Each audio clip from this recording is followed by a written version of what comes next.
الرحمن علم القرآن خلق الإنسان علمه البيان الشمس والقمر بحسبان والنجم والشجر يسجدان والسماء رفعها ووضع الميزان ألا تطغوا في الميزان وأقيموا الوزن بالقسط ولا تخسروا الميزان والأرض وضعها للأنام فيها فاكهة والنخل ذات الأكمام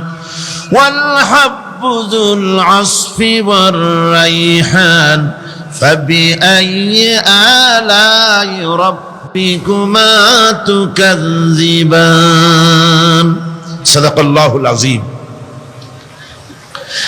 الرحمن علم القرآن রহমান যিনি কোরআন শিক্ষা দিয়েছেন সুবহানাল্লাহ বিহামদিহি আল্লাহ সুবহানাহু ওয়া তাআলা এই বিশ্ব মানবতার জন্য সমস্ত সৃষ্টি জগতের জন্য যত দয়া করেছেন, যত করুণা করেছেন, যত রহম করেছেন, যত মেহেরবানি করেছেন, তার মধ্যে শ্রেষ্ঠ করুণা আর শ্রেষ্ঠ দয়া কোনটি? কোরআন শিক্ষা দেওয়া। কোনটি জোরে বলেন? কোরআন শিক্ষা দেওয়া আল্লাহ পাকের শ্রেষ্ঠ দয়া। তিনি মেহেরবানি করে আমাদেরকে কোরআন শিক্ষা দিয়েছেন, আমাদেরকে কোরআন দিয়েছেন। সুবহানাল্লাহ বিহামদিহি। এই কোরআনের কথা আমি আপনাদের সামনে গত 3 দিন আলোচনা করে এসেছি। প্রথম দিন বলেছি রহমান আল্লাহ পাকের দয়া সম্পর্কে। দ্বিতীয় দিন বললাম কোরআনে কারিমের পরিচিতি সম্পর্কে। তৃতীয় দিন বললাম যে কোরআন আল্লাহ শিক্ষা দিয়েছেন সেই কোরআনের মর্যাদা, বৈশিষ্ট্য এবং নাজিলের উদ্দেশ্য। আজকে বলবো কোরআনে কারিমের দাওয়াত। কি দাওয়াত নিয়ে কোরআন আমাদের কাছে এসেছে, আমাদের কাছে কি বক্তব্য, কোরআনের মূল বক্তব্যটা কি, সেই মূল বক্তব্যের উপরে আজকে আমরা আলোচনা করব। ওমা তৌফিকি ইল্লা বিল্লাহ সুবহানাকা লা ইলমা লানা ইল্লা মা আল্লামতানা। আল্লাহ পাকের কাছে তৌফিক চাই, তিনি যেন মেহেরবানি করে কোরআনে কারিমের দাওয়াত মানুষের সামনে পেশ করার মতো যোগ্যতা আমাদেরকে দেন এবং শোনার মতো, বোঝার মতো, আমল করার মতো তৌফিক আল্লাহ পাক যেন আমাদেরকে দান করেন। সবাই বলুন আমিন। কোরআনে কারিমের দাওয়াত হচ্ছে তাওহীদ প্রতিষ্ঠা করা। কোরআনের মূল দাওয়াত তাওহীদ প্রতিষ্ঠা করা, শিরক বর্জন করা এবং জীবনের সকল ক্ষেত্রে আল্লাহর গোলামি করা। এই 3টি দাওয়াত। কটি দাওয়াত হলো? 3টি। প্রথম হচ্ছে তাওহীদ প্রতিষ্ঠা করা, 2 নম্বরে শিরক বর্জন করা, 3 নম্বরে জীবনের সকল ক্ষেত্রে গোলামি হবে কার? আল্লাহ পাকের। একটি ইমারত, একটি বিল্ডিং নির্মাণ করতে হলে সর্বপ্রথম তার ভিত্তিকে দৃঢ়ভাবে গঠন করতে হবে, তার ফাউন্ডেশনকে মজবুত করতে হবে। ফাউন্ডেশন যদি দুর্বল হয় তার উপরে সুদৃঢ় ইমারত দাঁড়াতে পারে না। আপনি মনে করেন একটা বিল্ডিং বানাবেন, মাল্টি স্টোর বিল্ডিং, একটি বহুতল বিশিষ্ট একটা দালান বানাবেন। সেই দালানের ভিত্তিটা খুব মজবুত আপনি করলেন না, কিন্তু বিল্ডিংটা নির্মাণ করে তার চতুর্দিকে আপনি প্লাস্টিক পেইন্ট করলেন, তারপরে তাকে সুন্দর করে মোজাইক করলেন, টাইলস ব্যবহার করলেন, এরপরে আপনি অনেক কিছু করলেন এই বিল্ডিং এর জন্য, সুন্দর করে সাজালেন, গোছালেন, কিন্তু বলেন এই বিল্ডিং এর লংজিভিটি, এই বিল্ডিং দীর্ঘদিন টিকে থাকবে, কথা কেউ কি আপনাকে বলবে? বলবে না, যেহেতু আপনার ফাউন্ডেশন নড়বড়ে, ফাউন্ডেশন মজবুত না। ফাউন্ডেশনটা যদি মজবুত হয় আর রং সং যদি কম হয়, কিচ্ছু আসে যায় না, আপনার এই ইমারত দীর্ঘস্থায়ী হবে বলে প্রকৌশলীরা বলবেন। ঠিক অনুরূপভাবে একটি আদর্শিক ইমারতের বেলায়ও একই কথা প্রযোজ্য। একটি আদর্শের ইমারত যদি কেউ গড়তে চায় তাহলে সে আদর্শ যতই চিত্তাকর্ষক হোক, আকর্ষণীয় হোক, কল্যাণধর্মী হোক, যতক্ষণ পর্যন্ত তার বুনিয়াদ দৃঢ় না হবে, বুনিয়াদ মজবুত না হবে, ততক্ষণ পর্যন্ত সে আদর্শ দুনিয়ার বুকে টিকে থাকতে পারে না। ইসলাম আল্লাহ প্রদত্ত একটি আদর্শ। ইসলাম কার দেওয়া আদর্শ? আল্লাহ পাকের দেওয়া একটি জীবন ব্যবস্থা। এই জীবন ব্যবস্থার বুনিয়াদ হচ্ছে তাওহীদ, ফাউন্ডেশন হচ্ছে তাওহীদ, ভিত্তি হচ্ছে তাওহীদ। এই তাওহীদ যদি মজবুত হয়, আপনি মজবুত হবেন, সমাজ মজবুত হবে, রাষ্ট্র মজবুত হবে, ঈমান মজবুত হবে, দুনিয়ায় টিকে থাকবেন, শান্তি পাবেন, আখিরাতে জাহান্নাম থেকে মুক্তি পাওয়া যাবে। সুতরাং ইসলাম রূপ ইমারতটি কোথাও নির্মাণ করতে চাইলে সর্বপ্রথম বুনিয়াদ দৃঢ় করতে হবে কিসের বলুন? তাওহীদের। এবং এজন্যে সর্বপ্রথম যে দায়িত্ব আমাদের, সেটা হলো সর্বাবস্থায় শিরক বর্জন করতে হবে। তাওহীদের বিপরীত হচ্ছে, ঈমানের বিপরীত কি? কুফর। ঈমানের বিপরীত কুফর, আর তাওহীদের বিপরীত শিরক। শিরককে সমূলে উৎপাটিত করতে হবে, এর ভিত্তি সহ, এর আস্তানা সহ শিরককে ধ্বংস করতে হবে।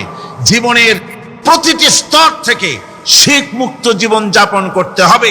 এটাই হলো কোরআনে কারিমের দাওয়াত, এটাই হচ্ছে কোরআনে কারিমের সর্বপ্রথম দাওয়াত। কোরআনের মূল বক্তব্য হচ্ছে যে মানব গোষ্ঠীকে শিরক মুক্ত করে আল্লাহর গোলাম বানাও। কোরআনে কারিমে আল্লাহ পাক বলছেন, মা খালাকতুল জিন্না ওয়াল ইনসা ইল্লা লিয়াবুদুন, আমি মানব আর জিন জাতিকে সৃষ্টি করেছি শুধু আমার ইবাদতের জন্য। মা খালাকতুল জিন্না ওয়াল ইনসা, আমি মানুষ এবং জিন জাতিকে সৃষ্টি করি নাই, করেছি শুধুমাত্র ইবাদতের জন্য, অন্য কোনো কারণে করি নাই। কিসের জন্য করেছি? ইবাদতের জন্য, গোলামির জন্য। এই ইবাদত কাকে বলে? ইবাদত এটি হচ্ছে একটি ব্যাপক অর্থবহ শব্দ। এটা হচ্ছে, ইবাদত হচ্ছে আল্লাহর সন্তুষ্টি অর্জন করা জীবনের সকল ক্ষেত্রে। নামাজ, রোজা, হজ, যাকাত, সাদকা, ফিতরা, মাতা পিতার সন্তুষ্টি অর্জন, তাদেরকে ভালোবাসা, সৎ কাজের আদেশ করা, অসৎ কাজে বাধা প্রদান করা, প্রতিবেশীর হক আদায় করা, গরিব দুঃখী এতিমদের হক আদায় করা, আল্লাহর জিকির করা, কোরআনে কারীমকে তিলাওয়াত করা, আমলে সালেহ করা, এ সব কিছু ইবাদতের মধ্যে শামিল। এ সবগুলি কি? ইবাদতের ভেতরে শামিল। এভাবে আল্লাহ এবং তার রাসূলের প্রতি আনুগত্য প্রকাশ করা, আল্লাহর রহমতের আশা করা, আল্লাহকে ভয় করা, আল্লাহর প্রতি বিনয়ী হওয়া এবং আল্লাহর প্রতি একমুখী হওয়া, এই সব কিছুই ইবাদতের মধ্যে শামিল। এগুলি সবই হচ্ছে ইবাদত। এই ইবাদত হতে হবে কেবলমাত্র আল্লাহ পাকের জন্য। যত রাসূল এই পৃথিবীতে এসেছেন, আল্লাহ পাক যত নবী পাঠিয়েছেন, সমস্ত নবীরা মানুষদেরকে এই কথা স্মরণ করায় দিতেই পৃথিবীতে এসেছেন। কথা বুঝতে পেরেছেন?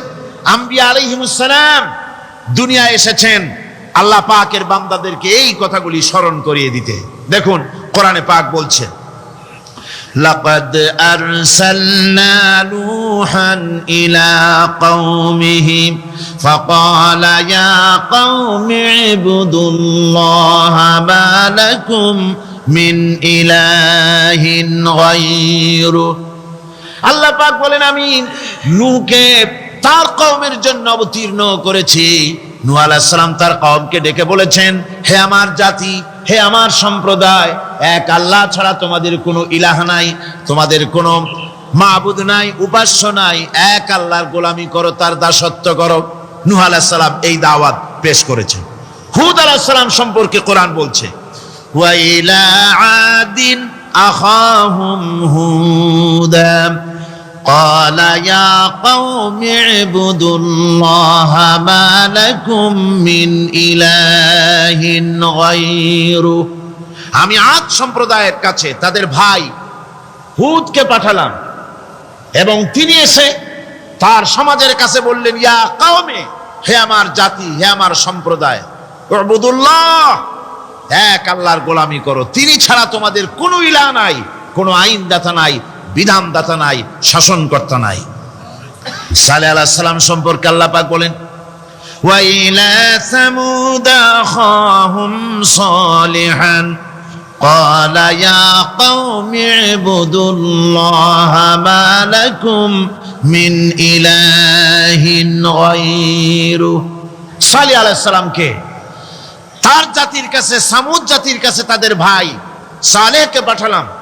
তিনি জাতির কাছে গিয়ে বললেন, হে আমার জাতি, এক আল্লাহর গোলামি করো, তার দাসত্ব করো, তিনি ছাড়া তোমাদের কোনো ইলাহ নাই, আইন দাতা নাই, বিধান দাতা নাই।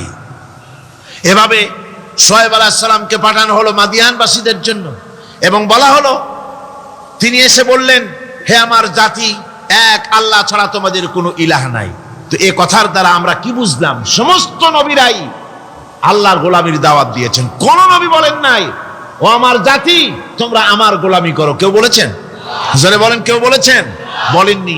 সমস্ত পয়গম্বরের, আম্বিয়া আলাইহিমুস সালাম, সবাই বলেছেন আল্লাহ পাকের গোলামি করো, তার আনুগত্য করো।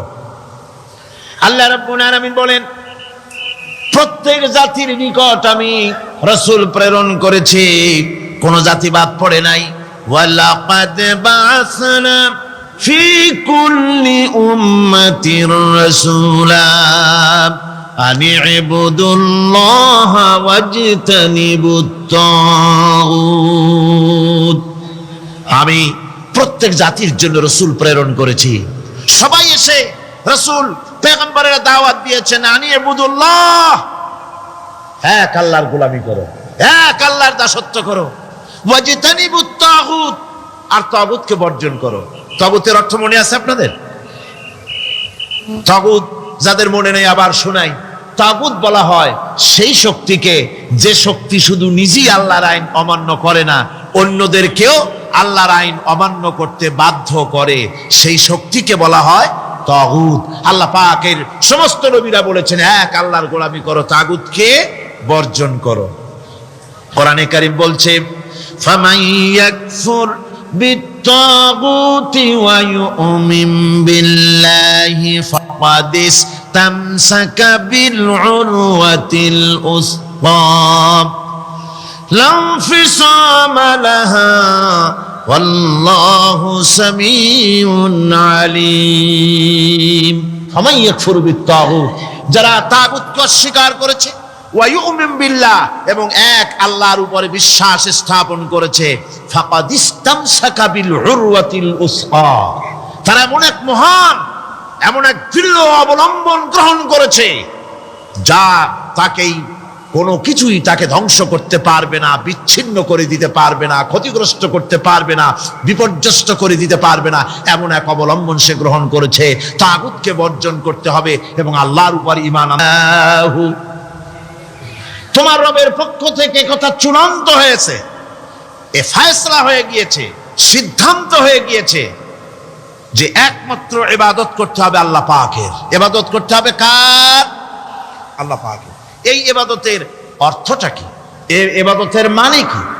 মানে হচ্ছে জীবনের সব জায়গায় গোলামিটা হবে কার? আল্লাহর গোলামি হবে, আল্লাহর আনুগত্য হবে, অর্থাৎ আল্লাহর হুকুম মাফিক জীবন চালাতে হবে। সেই ইবাদত আমরা মনে করেছি নামাজ হচ্ছে ইবাদত, রোজা হচ্ছে ইবাদত, যাকাত হচ্ছে ইবাদত, সদকা ফিতরা ইত্যাদি হতেছে ইবাদত, এগুলিকে ইবাদত মনে করেছি। কিন্তু মনে রাখতে হবে, শুধু নামাজ, রোজা, হজ, যাকাত ইবাদত নয়, জীবনের মুসলমানদের সব কাজগুলি ইবাদতের মধ্যে হতে হবে, অর্থাৎ আল্লাহর হুকুম অনুযায়ী কাজ করলে তার নাম হবে ইবাদত। ব্যবসা করবেন, হুকুম মানবেন কার? জোরে কোন কার? জমিন চাষ করবেন, হুকুম মানবেন কার? আইন আদালত চালাবেন, কোর্ট কাছারি করবেন, আইন মানবেন কার? রাজনীতি করবেন, আইন মানবেন কার? সমাজনীতি চালাবেন, আইন মানবেন কার? জীবনের সব ক্ষেত্রে তার আইন মানতে হবে। আমরা এগুলিকে ইবাদত মনে করি না। আমাদের দেশের লোকেরা, এক শ্রেণীর লোকেরা এটাকে ইবাদত মনে করে না, ইবাদত মনে করে শুধুমাত্র নামাজ। আচ্ছা, নামাজ যদি শুধুমাত্র ইবাদত হয় তাহলে তার অর্থ কি দাঁড়াবে? তার অর্থ দাঁড়াবে এই যে 24 ঘন্টার ভিতরে নামাজ পড়তে সময় লাগে কতক্ষণ? কত? 5 ওয়াক্ত নামাজ পড়তে, উজু করে পবিত্র হয়ে জায় নামাজ বিছায়া 5 ওয়াক্ত নামাজ পড়তে খুব বেশির বেশি 1 ঘন্টাই লাগুক। জি, 1 ঘন্টা, 100 ঘন্টা। তাহলে কি হলো অর্থ? অর্থ এই হবে 24 ঘন্টার ভিতরে আপনি 1 ঘন্টা 6 ঘন্টার জন্য আল্লাহর গোলাম, বাকি 22.5 ঘন্টা 23 ঘন্টার জন্য শয়তানের গোলাম হতে রাজি আছেন কেউ? রোজা যদি শুধুমাত্র ইবাদতের নাম হয় তাহলে তার অর্থ দাঁড়াবে 12 মাসের ভিতরে 1 মাসের জন্য আপনি আল্লাহর গোলাম, আর 11 মাস শয়তানের গোলাম কে কে হবেন হাত তুলে দেখান তো। বোঝে নাই সেজন্য হাত উঁচু করছে। বাকি 11 মাসের জন্য শয়তানের গোলাম হতে কেউ রাজি আছেন? তাহলে বোঝা যাচ্ছে নামাজ রোজাই শুধুমাত্র ইবাদত নয়। যেমন মানুষের হাত, এটার নাম কি? এটার নাম কি? এটার নাম কি? এক একটা অঙ্গের এক একটা নাম, চোখ, নাক, মুখ, হাত, পা, এক একটার এক একটা নাম। তাহলে মানুষটা কই? সবটা মিলে মানুষ, সবটা মিলে কি হলো? মানুষ হলো। অনুরূপ ভাবে নামাজ শুধু ইবাদত নয়, রোজা শুধু ইবাদত নয়, এগুলি হচ্ছে ইবাদতের অঙ্গ, ইবাদতের পার্ট। নামাজ, রোজা, হজ, যাকাত, সাদকা, ফিতরা, ভালোবাসা, মানুষের প্রতি ভালোবাসা, পরের উপকার করা, মা বাপকে মহব্বত করা, শ্রদ্ধা করা, ভালো কাজের আদেশ করা, অসৎ কাজের নিষেধ করা, এই সমস্ত কাজগুলো মিলিয়ে হচ্ছে ইবাদত। কথা বুঝতে পেরেছেন? এই অর্থে নামাজ পড়াও ইবাদত, নামাজ না পড়াও ইবাদত, রোজা রাখাও ইবাদত, রোজা না রাখাও। মনের মধ্যে চিন্তায় পড়ে গেছেন হয়তো এখন যে নামাজ পড়া তো ইবাদত বুঝলাম, না পড়া ইবাদত, এ আবার কোন ফতোয়া দিলেন? রোজা রাখা ইবাদত আবার না রাখা ইবাদত, এটা কেমন কথা বললেন? চিন্তা আসতে পারে। হ্যাঁ, কথা ঠিকই, নামাজ পড়া ইবাদত, না পড়াও ইবাদত। সর্বক্ষণ আপনি নামাজ পড়েন জায়েজ আছে, কিন্তু 24 ঘন্টার ভিতরে 3টা সময় নামাজ পড়া হারাম। কোন কোন সময়?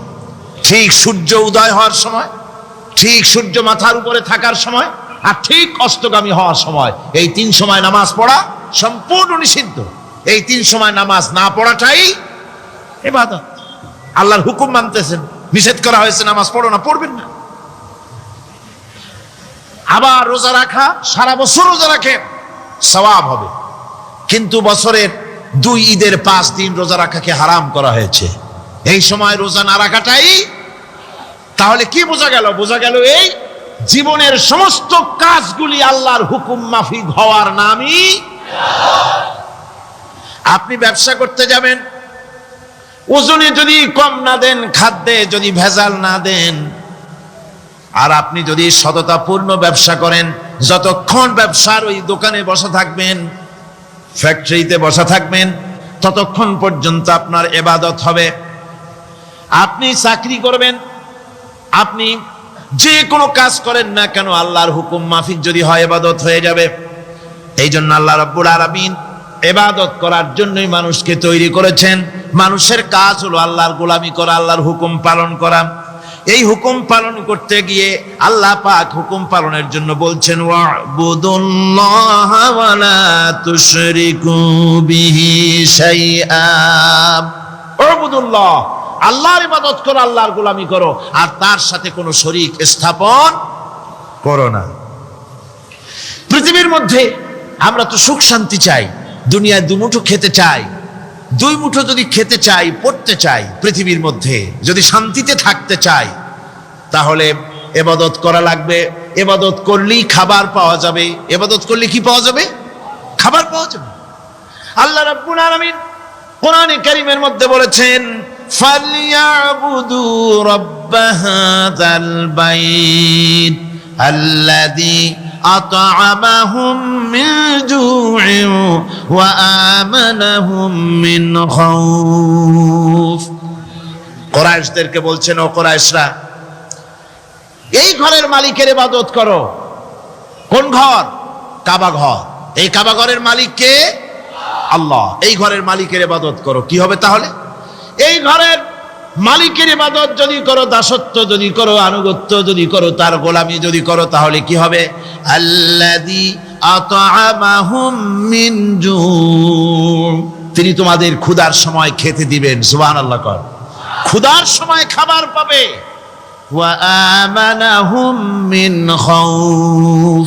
আর যখন বিপদ আসবে, মুসিবত আসবে, সন্ত্রাস সৃষ্টি হবে, বিপদ মুসিবত আসবে, ভীতি আসবে, ভীতির সময় আমন আমান নিরাপত্তা পয়দা করে দিবেন আল্লাহ সুবহানাহু ওয়া তাআলা এই ইবাদতের মাধ্যমে। সুতরাং আমার ইবাদত করো। আর যদি জান্নাতে যেতে চাও, কি বলেন, আমরা কি বেহেশতে যেতে চাই? আর যারা কথা কইলেন না, আমরা কি জান্নাতে যেতে চাই? অবশ্যই আল্লাহর জান্নাতে যেতে চাই। আল্লাহ পাক বলেন, আমার জান্নাতে যদি যেতে চাও তাহলে ইবাদত করা ছাড়া পথ নাই। ফাদখুলি ফি ইবাদি ওয়াদখুলি জান্নাতি। আমার বান্দার মধ্যে শামিল হও, আমার গোলামির মধ্যে শামিল হও, আমার ইবাদত করো জীবনের সকল ক্ষেত্রে, আমার গোলামির মধ্যে শামিল হও, আমার জান্নাতে চলে যাও। সুবহানাল্লাহ ওয়া বিহামদিহি। আমার গোলাম হওয়া ছাড়া, আমার গোলামি করা ছাড়া জান্নাত পাওয়া যাবে না। আমার বন্ধুগণ, এবার আল্লাহ রাব্বুল আলামিন বলছেন, যদি আমার সঙ্গে দেখা করতে চাও, আল্লাহর সঙ্গে যদি কোনো বান্দা দেখা করতে চায়, আমরা আল্লাহরে দেখতে চাই কিনা? চাই কিনা আল্লাহকে দেখতে? আল্লাহ পাক বলছেন, আমারে যদি দেখতে চাও, ফামান কানা ইয়ারজু লিকা রাব্বিহি ফালইআমাল আমালান সালিহান ওয়ালা ইউশরিক বিইবাদাতি রাব্বিহি আহাদা। আমার সঙ্গে যদি দেখা করতে চাও, তোমাদের মধ্য থেকে কেউ যদি আমার সাথে দেখা করতে চায়, সে যেন ভালো কাজ করে, ভালো আমল করে, আর আমার ইবাদতের সঙ্গে কাউকে যেন শরীক না বানায়, তাহলেই আমার সঙ্গে কিয়ামতে দেখা হয়ে যাবে। জোরে বলেন সুবহানাল্লাহ। আল্লাহর সঙ্গে দেখা করতে হলে তার ইবাদত করতে হবে, গোলামি করতে হবে, এবং কাউকে শরীক স্থাপন করা যাবে না। এই গোলামি করতে হবে, ইবাদত করতে হবে কতদিন? আল্লাহ রাব্বুল আলামিন বলছেন, ওয়া'বুদ রাব্বাকা হাত্তা ইয়াতিয়াকাল ইয়াকিন। ইবাদত করো, গোলামি করো, যতক্ষণ পর্যন্ত নিশ্চিত সেই সময়টি এসে না যায়, তার মানে মৃত্যু পর্যন্ত আমার গোলামি করতে থাকো। মৃত্যু পর্যন্ত গোলামি হবে কার? আল্লাহ সুবহানাহু ওয়া তাআলা। সেই আল্লাহ পাকের গোলামি জীবনের সকল ক্ষেত্রে করতে হবে, মৃত্যু পর্যন্ত সব ক্ষেত্রে গোলামি হবে আল্লাহ। আল্লাহর গোলামি হচ্ছে আল্লাহ যা নিষেধ করেছেন তার থেকে ফিরতে হবে, আর যা আদেশ করেছেন সেগুলি মানতে হবে। যারা নিজেদের সৃষ্টির উদ্দেশ্য বোঝে না, আল্লাহর সামনে মাথা নত করার পরিবর্তে অহমিকতা করে, অহংকার করে, আল্লাহর সামনে মাথা নত করে না, ইবাদত করে না আল্লাহ, তাদের সম্পর্কে আল্লাহ রাব্বুল আলামিন বলছেন, ইন্নাল্লাযীনা ইস্তাকবিরুনা আন ইবাদাতি সায়াদখুলুনা জাহান্নামা দাখিরিন। যারা আমি আল্লাহর সঙ্গে অহংকার করে, আমার ইবাদত করে না, আমার গোলামি করে না, আমার সামনে মাথা নত করে না, অহংকার অহমিকতা করে যারা জীবন চালায়, আমি কিয়ামতের দিন তাদেরকে লাঞ্ছিত করব আর জাহান্নামে পাঠাবো। যারা আল্লাহর গোলামি করবে না, আল্লাহর ইবাদত করবে না, অস্বীকার করবে আল্লাহর গোলামিকে, অহমিকতা করে চলবে, তাদের জায়গা হবে কোথায়? জাহান্নামের মধ্যে। সুতরাং মানুষের মর্যাদা বাড়ে আল্লাহর গোলামিতে। মর্যাদা বাড়ে কিসে? আল্লাহর গোলামিতে। গোলামি করলেই মর্যাদা বাড়বে। এই জন্য আল্লাহ পাক কোরআনের মধ্যে, কোরআনে কারীমের মধ্যে সবচেয়ে মাহবুব, আল্লাহ পাকের মাহবুব বান্দাদের কথা যখন বলেছেন, তখন নাম নেন নাই, আব্দুন শব্দ ব্যবহার করেছেন, গোলাম বলেছেন, বান্দা বলেছেন। আমার বান্দা, বান্দা হচ্ছে মানুষের জন্য সবচাইতে বড় ডিগ্রি আল্লাহর পক্ষ থেকে। আলিম, ওলামা, পীর, বুজুর্গ, সাহাবী, পেগম্বর, নবী, রসুল, সবচাইতে বড় খিতাব হচ্ছে আব্দ। আল্লাহর গোলাম হওয়া, আল্লাহর প্রিয় ডাক হচ্ছে আব্দ। মানুষকে আল্লাহ যাকে সবচেয়ে বেশি ভালোবাসেন, যাদেরকে বেশি ভালোবাসেন, তাদেরকে আব্দ বলেছেন। কি বলেছেন বলুন? আব্দ, বান্দা। আল্লাহ পাক এই পৃথিবীতে সবচাইতে বেশি ভালোবেসেছেন কাকে? মুহাম্মদুর রাসূলুল্লাহ সাল্লাল্লাহু আলাইহি ওয়াসাল্লামকে। তাকে আল্লাহ পাক সবচাইতে বেশি ভালোবাসেন। এবার দেখুন আল্লাহ রাব্বুল আলামিন তার হাবিবকে কি নাম দিয়ে ডাকতেছেন? নাম নেন নাই, নবী এবং রাসূলও বলেন নাই। কোরআনে কারীমের ভিতরে রব্বুল আলামিন তার হাবিবকে আব বললেন। যেমন দেখুন, ইন কুনতুম ফি রাইবিম মিম্মা নাযালনা আলা আবদিনা, আমি যে কিতাব নাজিল করেছি আমার বান্দার উপরে, তোমাদের যদি সন্দেহ হয়, এই যে বান্দা আমার আব্দের উপরে নাজিল করেছি, আব্দকে মুহাম্মদ রাসূলুল্লাহ সাল্লাল্লাহু আলাইহি ওয়াসাল্লাম আব্দ, অর্থাৎ সবচেয়ে প্রিয় ডাক হচ্ছে আল্লাহর পক্ষ থেকে বান্দার জন্য আব্দ। স্নেহপূর্ণ নাম, স্নেহপূর্ণ ডাক, মহব্বতপূর্ণ ডাক। অন্য আয়াতে আমরা দেখতে পাই, তাবারাকাল্লাযী নাযালাল ফুরকানা আলা আবদিহি লিয়াকুনা লিল আলামিনা নাযীরা। অতীব বরকতপূর্ণ সেই মহান সত্তা যিনি তার বান্দার উপরে ফুরকান নাজিল করেছেন। হুজুরের নাম নেন নাই, রাসূল বলেন নাই, বলেছেন আব্দ। কি বলেছেন? আব্দ, আমার বান্দা। এরপরে আল্লাহ রাব্বুল আলামিন অন্য আয়াতে বলেছেন, সুবহানাল্লাযী আসরা বিআবদিহি লাইলাম মিনাল মাসজিদিল হারামি ইলাল মসজিদিল আকসা। সমস্ত দুর্বলতা অক্ষমতা থেকে মুক্ত সেই মহান সত্তা যিনি তার বান্দাকে রাতের একটি অংশে ইসরা করিয়েছিলেন। এখানে আব বলে আল্লাহ পাক বুঝিয়েছেন কার কথা? কার কথা বুঝালেন? রাসূল করিম সাল্লাল্লাহু আলাইহি ওয়াসাল্লামের কথা, তার কথাই বুঝালেন। তিনি হচ্ছেন আব। সুতরাং আবদিয়ত, গোলামি, আল্লাহর গোলামি হলো জীবনের সবচাইতে বড় কথা। আল্লাহর গোলাম হওয়ার চাইতে বড় আর কিছু নাই পৃথিবীতে। আমরা হচ্ছে আল্লাহর গোলাম। জোরে বলেন, আমরা কি? আমরা যে গোলাম, সে কথা বলতে মনে হয় কারো কারো একটু লজ্জা লাগে যে আমি চৌধুরী মানুষ বা অমুক একটা লোক, অমুক একজন সম্মানী লোক, গোলাম আমি, এটা বলা কি লজ্জার কথা। এরকম একটু মনে মনে কোনো অসুবিধা কারো হয় নাকি? জোরে কোন তো আমরা কি? কার গোলাম? সুবহানাল্লাহি বিহামদিহি, আল্লাহর গোলাম। আমরা এমন মহান সত্তার গোলাম, মহান সত্তার বান্দা, যার সমকক্ষ এই পৃথিবীতে কেউ নাই, আকাশেও কেউ নাই। প্রচন্ড ক্ষমতার মালিক এমন এক মহান সত্তার গোলাম আমরা। সুতরাং গোলামিটা করতে হবে সব ক্ষেত্রে। গোলামিটা হচ্ছে না আমাদের গোলামি হচ্ছে না। আমাদের জমিনে আমরা জমিন চাষ করি, আল্লাহর গোলামি সেখানে করি না। জমিন চাষ করতে গিয়ে, লাঙ্গল দিয়ে চাষ করতে গিয়ে পরের জমিনের আইল ঠেলে না, এমন এলাকা খুব কম আছে। অবশ্য চট্টগ্রামের কথা ভিন্ন, এখানে ঠেলাঠেলি করে না, এখানেও করে। তো কেমন গোলাম হলাম? জমিনে চাষ করতেছি, পরের জমিনের আইল ঠেলতেছি, যা নিষেধ করা হয়েছে আমরা সেটা করতেছি। আল্লাহ নিষেধ করছেন সুদ খেও না, আমরা সে সুদের মধ্যে যাচ্ছি। আল্লাহ নিষেধ করেছেন জুয়া খেলতে, সেই জুয়া খেলা হচ্ছে। মদ খেতে নিষেধ করেছেন, সেই মদ খাওয়া হচ্ছে। অর্থাৎ যা যা নিষেধ করা হয়েছে সমাজের মধ্যে সেগুলি বেশি করে চলতেছে, ঠিক কিনা?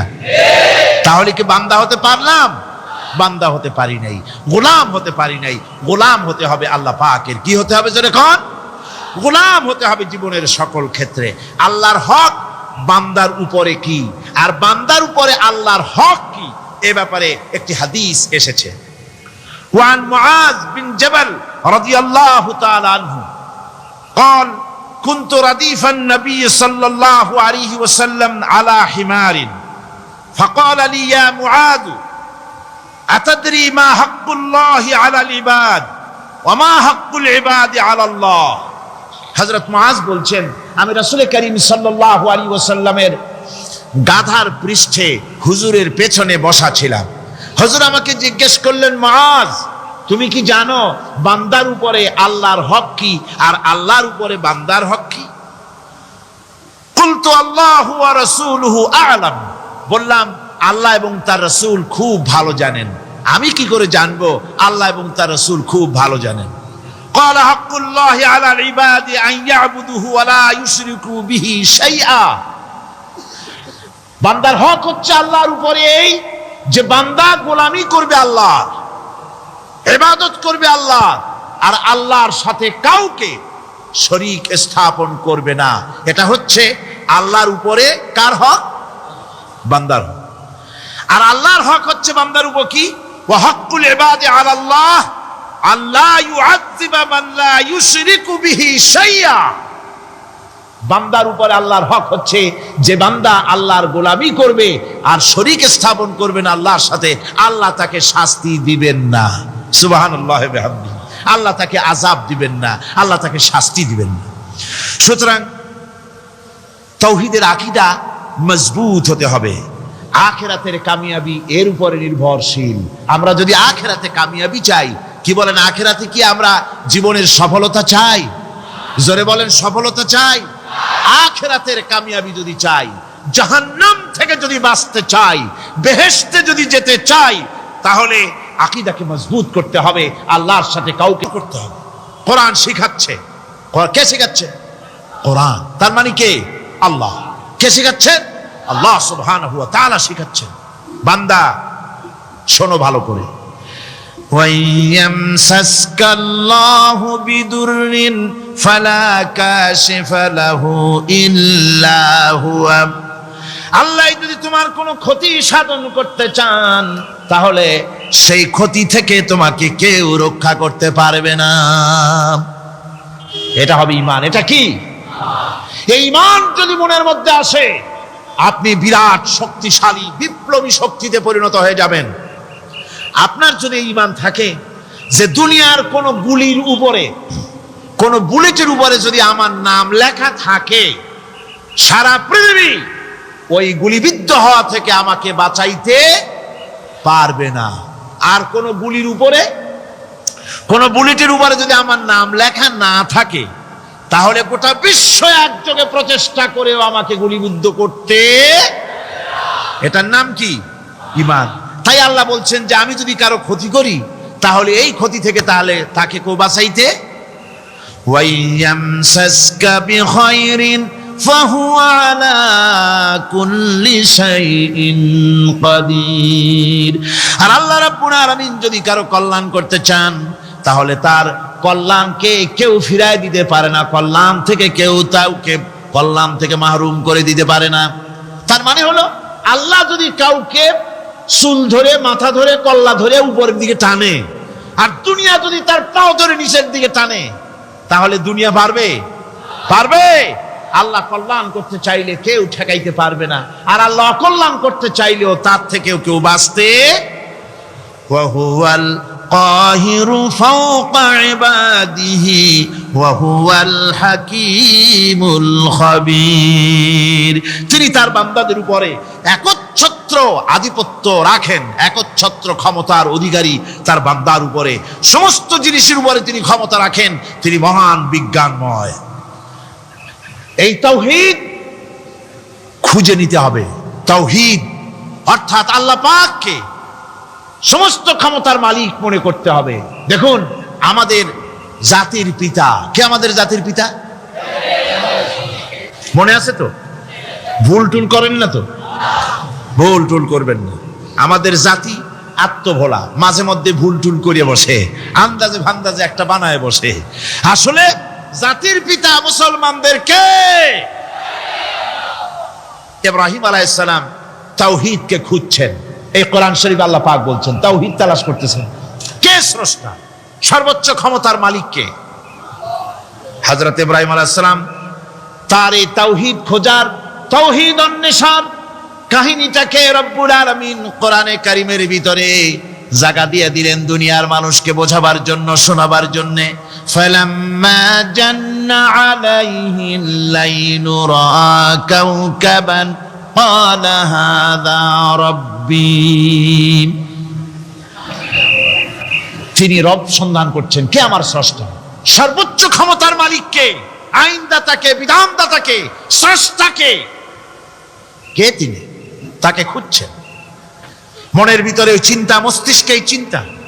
হঠাৎ করে রাত এলো, পশ্চিম গগনে সুন্দর এক তারকা উদিত হলো, সান্ধ্য তারা। সন্ধ্যার সময় যে তারাটা ওঠে সেটা ছোট না বড়? বড়। সেটা সারা রাত থাকে না অল্প সময় থাকে? অল্প সময় থাকে। শান্ত তারা দেখে ইব্রাহিম আলাইহিস সালাম বললেন, হাদা রাব্বি, পেয়ে গেছি আমার রব, এটাই আমার রব, এটাই হচ্ছে আমার স্রষ্টা, এটাই হচ্ছে সর্বময় ক্ষমতার মালিক। আল্লাহ পাক বলেন, ইব্রাহিম আলাইহিস সালাম তাকিয়ে থাকলেন। কিছুক্ষণ পরে এই তারকা যখন অস্তমিত হয়ে গেল, ইব্রাহিম আলাইহিস সালাম তখন বললেন, ফালাম্মা আফালা ক্বালা লা উহিব্বুল আফিলিন। যে জিনিস অস্তমিত হয়ে যায় তাকে আমি মহব্বত করি না, পছন্দ করি না, সে রব হতে পারে না। যে রব হবে তার আবার উদয়স্ত কিসের? কিছুক্ষণ পরে চন্দ্র উদিত হলো, চাঁদ দেখে ইব্রাহিম আলাইহিস সালাম বললেন, ফালাম্মা রাআল কমারা বাযিগান ক্বালা হাযা রাব্বি। চাঁদ দেখে বললেন, এটাই আমার রব, এটাই আমার স্রষ্টা, এটাই আমার বিধানদাতা। ফালাম্মা আফালা ক্বালা লাইন লাম ইয়াহদিনি রাব্বি লাআকুনান্না মিনাল কওমিদ যাল্লিন। চাঁদ যখন অস্তমিত হয়ে গেল, ইব্রাহিম আলাইহিস সালাম তখন বললেন, আমার প্রকৃত পক্ষের যিনি প্রভু, যিনি আমার রব, তিনি যদি আমারে সত্যিকারের পথ না দেখান তাহলে আমি গোমরাহ হয়ে যাব, গোমরাহদের পথভ্রষ্টের অন্তর্ভুক্ত হয়ে যেতে পারি। চিন্তা করতেছেন আমার রবকে। তারকা দেখলাম অস্তমিত হয়ে গেল, চাঁদ দেখলাম ডুবে গেল, তাহলে আমার রবকে। সকাল চলে যাওয়ার পর যখন দেখলেন পূর্ব দিগন্ত থেকে সূর্য উদিত হয়েছে ডগমগ করে, সূর্যকে দেখে তিনি বললেন, ফালাম্মা রা'a আশ-শামসা বাযিগাতান ক্বালা হাযা রাব্বি হাযা আকবার। সূর্যকে দেখে বললেন, এটাই আমার রব, আর এটাই বড় রব। যেহেতু চাঁদের আলো ছিল স্নিগ্ধ, সূর্যের আলো অত্যন্ত প্রখর, চাঁদের দিকে তাকানো যেত, সূর্যের দিকে তাকানো যায় না। এটাই আমার রব এবং বড় রব। হযরত ইব্রাহিম আলাইহিস সালামের এই ভুলও ভেঙে গেল। সন্ধ্যার আগমনে সূর্য যখন অস্তমিত হয়ে গেল, ইব্রাহিম আলাইহিস সালাম তখন ঘোষণা করলেন, ফালাম্মা আফালাত ক্বালা ইয়া কওমি ইন্নী বারিউম মিম্মা তুশরিকুন। সূর্য অস্তমিত হয়ে গেলে পরে তিনি বললেন, ইয়া কওমে, ও আমার জাতি, তোমরা যে জিনিস দিয়ে শিরক করো আল্লাহ রাব্বুল আলামিনের সাথে, আমি তার থেকে সম্পূর্ণ মুক্ত। আমি তোমাদের অন্তর্ভুক্ত, মুশরিক নই। আমার রবকে আমি চিনে ফেলেছি। সুবহানাল্লাহ, আমার রবকে আমি চিনেছি। ইব্রাহিম আলাইহিস সালাম ঘোষণা করলেন, ইন্নী ওয়াজ্জাহাতু ওয়াজহিয়া লিল্লাযী ফাতারাস সামাওয়াতি ওয়াল আরদা হানিফা। জানেন আপনারা এটা? পড়েন, ইন্নী ওয়াজ্জাহাতু ওয়াজহিয়া লিল্লাযী ফাতারাস সামাওয়াতি ওয়াল আরদা হানিফা ওয়া মা আনা মিনাল মুশরিকিন। নিশ্চয়ই আমার এই মুখমণ্ডলকে ফিরাই দিলাম, দুনিয়ার সব দিক থেকে মুখ ফিরাইয়া আমার এই মুখ ফিরালাম সেদিকে, সেই স্রষ্টার দিকে, যিনি আকাশ, জমিন, চন্দ্র, সূর্য, গ্রহ, নক্ষত্র, সৌররাজি, মানব মণ্ডলী সবকিছুকে যিনি সৃষ্টি করেছেন, আমি তার দিকে আমার মুখকে ফিরিয়ে দিলাম। তিনি ছাড়া কোনো রব নাই, প্রভু নাই, আর আমি মুশরিকদের অন্তর্ভুক্ত নহি। হযরত ইব্রাহিম আলাইহিস সালাম তাওহীদকে বুঝে ফেললেন, আল্লাহকে চিনে ফেললেন। আমার বন্ধুগণ, আজ মুসলমান হয়ে আমরা আল্লাহকে চিনতে পারি নাই, আল্লাহর ওয়াহদানিয়তকে আমরা বুঝতে পারি নাই। একদিকে আমরা মুসলমানও, আর একদিকে আমরা মূর্তিও গড়ি, আবার মূর্তির পূজাও আমার মুসলমানেরা করে থাকে। জোরে কর নাউজুবিল্লাহ। ভাস্কর্যের নাম করে মূর্তি তৈরি করা হচ্ছে বিভিন্ন জায়গায়, হচ্ছে না? আমার ভাইয়েরা, ভাস্কর্যের নাম করে, চেতনার নাম করে শহরে শহরে, বিশ্ববিদ্যালয়ের অঙ্গনে মূর্তি বানানো হতেছে, আর বলা হচ্ছে অমুক চেতনা এটা। অমুকের চেতনা তমুকের চেতনা, এটা ভাস্কর্য বলা হতেছে। আসলে সমস্ত মূর্তি হতেছে মূর্তি।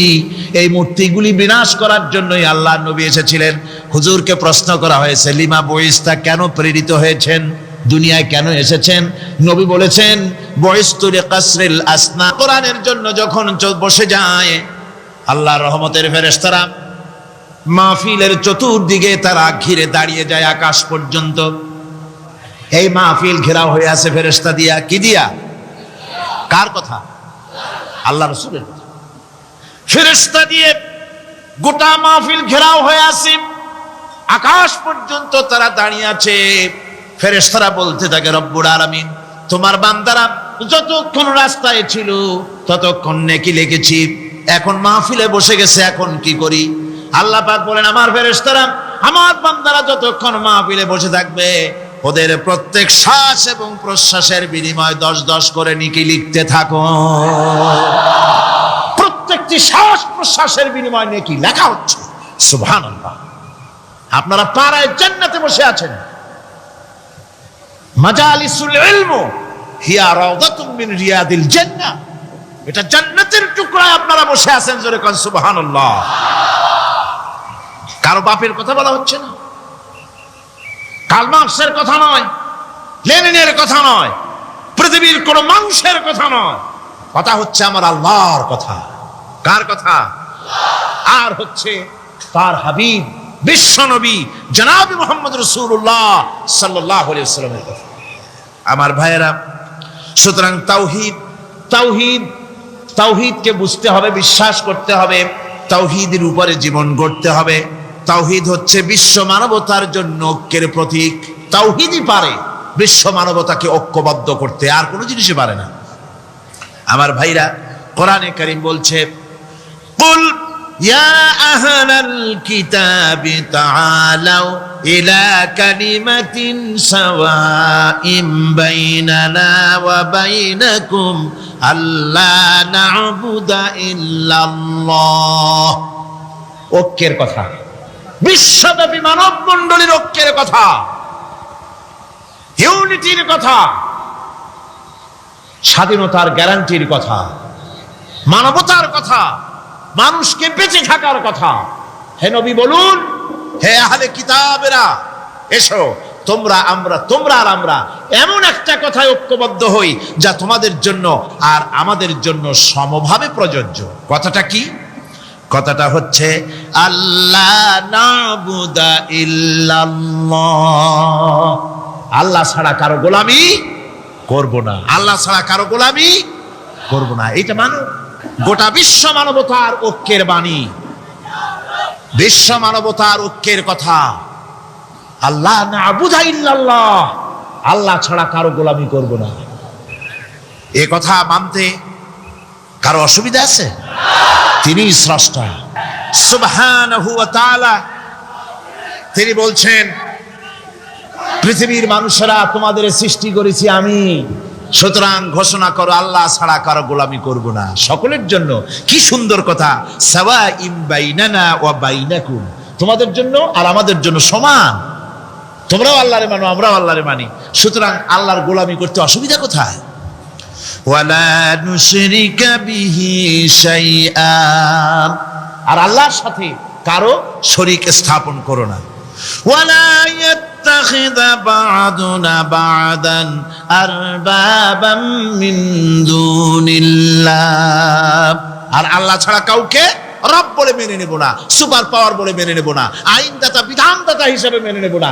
এই কথা যদি জগৎবাসী স্বীকার করত, আপনার স্বীকার করলে পরে ইউএনও লাগবে না, ইউনাইটেড নেশনস অর্গানাইজেশন লাগবে না, সেন্টো লাগবে না, সিয়াটো লাগবে না, আসিয়ান লাগবে না, সার্ক লাগবে না, কিচ্ছু লাগবে না। এই তিনটা কথা মানলেই সারে দুনিয়াবাসী। কয়টা কথা? আজকে শান্তি হয়ে গেছে পৃথিবীর মানুষের কাছে।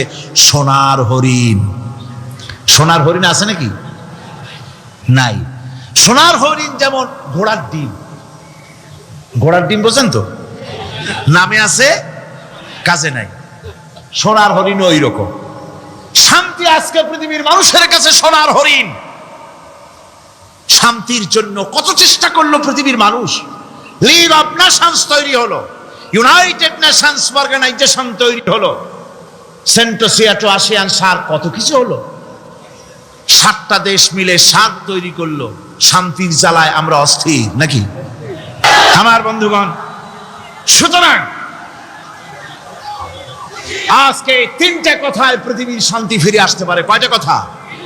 মাত্র 3টি কথায় এই উত্তপ্ত পৃথিবী, অশান্ত পৃথিবী, পৃথিবীর এই অশান্তিময় প্রজ্বলিত পৃথিবী, মানুষেরা যেখানে জ্বলছে আর জ্বলছে, সেই পৃথিবীতে শান্তি আসতে পারে মাত্র 3টি কথায়। আল্লাহ নাবুদা ইল্লাল্লাহ, আল্লাহ ছাড়া কারো গোলামি করব না, আর আল্লাহর সাথে কাউকে শরীক স্থাপন করব না, আল্লাহ ছাড়া কারো প্রভুত্ব মানব না। 3টা কথায় পৃথিবীতে আবার শান্তি ফিরে আসতে পারে। সুতরাং আমি তাওহীদের কথা আপনাদের বলতেছিলাম। কিসের কথা বলতেছি? তাওহীদ। তাওহীদ প্রতিষ্ঠিত হলে কেউ কারো উপরে প্রভুত্ব করতে পারবে না। এখন আল্লাহর তাওহীদের স্বরূপ ছোট্ট একটি সূরার মধ্যে ফুটে উঠেছে। আল্লাহর প্রভুত্ব কায়েম হলে অসুবিধা হয় না কেন? কারণ হলো দুনিয়ায় মানুষ যত আছে, সমস্ত মানুষের দুর্বলতা আছে। আছে তার দুর্বলতা। আমি এই দৃষ্টান্তটা আরো 1 বছর মনে হয় এখানে দিছিলাম, আবারও বলি। সেটা হলো এই যে এই চট্টগ্রামে মেয়র পদে নির্বাচনের কি কয়, সিটি কর্পোরেশনের নির্বাচন আসছে না? মেয়র পদে অনেকে দাঁড়াইছেন। দাঁড়াইয়া সব নির্বাচনী ওয়াদা করছেন। কেউ বলছে চট্টগ্রামকে সোনা দিয়ে মুড়িয়ে দেব, কেউ বলছে চিটাগং শহরকে আপনাদের লোট্টে ফিশার কেনা লাগবে না, বাড়ি বাড়ি পৌঁছায় দেবো, শুটকি মাছ খাওয়াই দেবো খুব ভালো করিয়া, রাস্তাঘাটের অভাব হবে না, আনন্দের চোটে, ফুর্তির চোটে, আরামের চোটে শুধু শীত হয়ে মরবেন। বুঝলেন? নানান রকমের ওয়াদা করছেন তারা। এই নির্বাচনী ওয়াদা করা হচ্ছে। আজ একজন মেয়রকে যদি দায়িত্ব দেওয়া হয় যে চট্টগ্রামে 6 বছরের যত বাচ্চা আছে, এই বাচ্চাদের মধ্যে কমলা লেবু বিতরণ করতে দায়িত্ব দিলাম আপনাকে, আপনি একজন দেন নাই, তাকেও কেউ জন্ম দেয়নি, আকাশ এবং জমিনে তার সমকক্ষ কেউ নাই, তিনি কারো মুখাপেক্ষী নন, তিনি কাউকে জন্ম দেন নাই, তাকেও কেউ জন্ম দেয়নি, আকাশ আর জমিনে তার সমকক্ষ কেউ নেই। সুতরাং ওই আল্লাহ সুবহানাহু ওয়া তাআলা তাকে মানতে হবে, তার কথাই শুনতে হবে, তার গোলামি করতে হবে, তাহলেই শান্তি আসবে, আল্লাহর মেহেরবানি আসবে জীবনের সকল ক্ষেত্রে। আল্লাহ মাত্র এক, তার ক্ষমতা গুণাবলীতে কোনো অংশীদার নাই। আল্লাহ কয়জন? আল্লাহ কয়জন? এক আল্লাহ, অদ্বিতীয়, তার কোনো শরীক নেই, তার কোনো অংশীদার নেই। কোরআনে কারীম আল্লাহ রাব্বুল আলামিন বলছেন,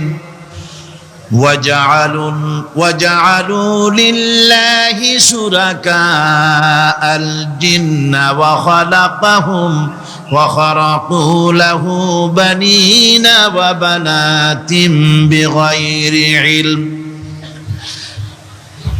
এগুলি কথা জানা সত্ত্বেও আল্লাহর সাথে শরীক বানায়ো না, আল্লাহর সাথে কাউকে অংশীদার বানায়ো না, তার কোনো ছেলে নাই, মেয়ে নাই, অথচ তিনি সবাইকে সৃষ্টি করেছেন।